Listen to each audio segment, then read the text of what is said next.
Le résultat, donc, la chapelle a été levée ici. Et comme je vous l'ai dit, on est vraiment sur un point culminant parce que son clocher se détache très bien du bocage quand on est sur le point là-haut, sur l'angle du Crago. Et donc, finalement, c'est en 1896 qu'elle a été entièrement reconstruite et qu'elle a été bénie. Alors maintenant, c'est le 17 juin 1955 quand il y a eu un très gros orage. Malheureusement, donc de ce fait-là, vu sa position, la croix a récupéré la foudre et le feu a pris dans la chapelle.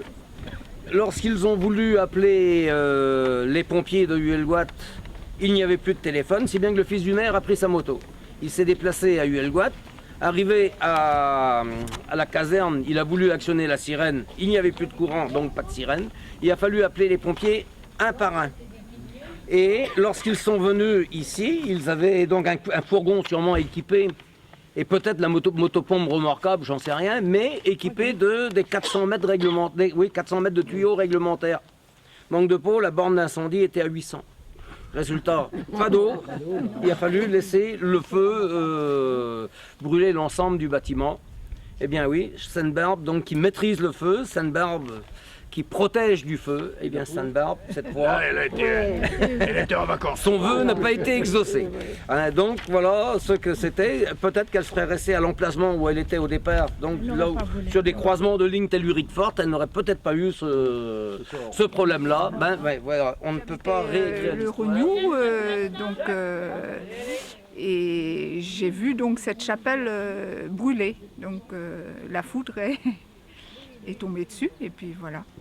Mais je ne me rappelle plus à quel jour c'était. Si c'était après l'école ou il n'y avait pas d'école, ou je ne me souviens plus en fait. Ça, je me souviens, c'était effrayant, oui. Et vous avez vu les pompiers arriver alors? Oui. Et puis ils n'ont pas pu faire grand-chose quoi? Non, elle a continué à brûler, je me rappelle. Je vois toujours, ça me revient là. Quand on parlait du Triskel, le Triskel qui est représenté ici, représente une trilogie, elle aussi, hein, c'était celle des Celtes, qui était l'air, l'eau et le feu. Oui. Mais quand on sait que la religion chrétienne a récupéré tout ce qu'elle estimait de bon chez les Celtes, hein, donc elle a récupéré tout ce qui était bon dans les pratiques religieuses, eh bien on peut dire aussi que c'est la Sainte Trinité, le Père, le Fils et le Saint-Esprit. Toujours, dès qu'on invoque Sainte-Barbe, c'est parce qu'on maîtrise, parce que elle est celle qui est censée maîtriser le feu. Un point, c'est tout. Et que le fait d'être un rouquin, c'était une tare. Il y a eu, même au Moyen-Âge, des gens qui ont... des jeunes enfants qui ont été suppliciés parce qu'ils étaient rouquins et frisés. Oui. Mais il y a pas eu un truc aussi avec les moines du Relac pour les rouquins. Comme quoi il y avait un droit d'eux, et que ceux qui étaient rouquins, c'est parce qu'ils étaient descendants de... Oui, depuis ça. Ah si. Ça c'est écrit. Je l'ai vu écrit. Des moines du Relac avaient un droit de cuissage. C'est là que sont partis. Je rapportais une formule de Père Jacques Esselias qui résume, qui est l'une des formules caractéristiques de la difficulté de prononcer parfois le breton. C'est la formule Huer merguer var Huer marguen à Huer manar et var oler. Ça veut dire 6 filles vierges sur 6 chevaux blancs, je crois, et 6 moines lubriques à leur trousse. Sainte-Barbe était aussi. Alors là, je sais pas, la profession était peut-être dangereuse du fait qu'il fallait traverser la Manche, la sainte patronne des Johnnies. Tiens, je savais pas non plus. D'où les présences d'une église, une petite chapelle Sainte-Barbe en haut du port de Roscoff. Oui. Elle est aussi la protectrice des brossiers, des chapeliers et des tapissiers. Alors, allez savoir pourquoi. Et en Haute-Saône, un département que je connais assez bien, on invoque Sainte-Barbe pour avoir des enfants frisés. C'est assez original, oui. Et elle est la sainte patronne également de tous les gens qui creusent des souterrains, des choses sous la terre. Oui, parce qu'ils sont mineurs, quoi. Ils sont mineurs. Voilà, donc automatiquement... Et à chaque entrée d'un gros chantier souterrain, on mettait une statue de Sainte-Barbe. Alors, et donc, on dit que lors du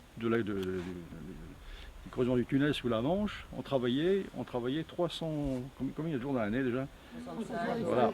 On travaillait 364 jours, le seul jour où on travaillait étant le 4 décembre, jour de la Sainte-Barbe. Ah oui, donc c'est une chapelle qui auparavant se retrouvait peut-être 500-600 mètres plus loin, qui a été déplacée pierre par pierre, reconstruite à l'identique. Et bon, déjà, il faut voir, bon, c'est une chapelle récente, hein, de par sa présentation, il faut voir comment elle est fine, comment elle est ciselée. Bon, c'est une chapelle à la base qui a été créée en 1865.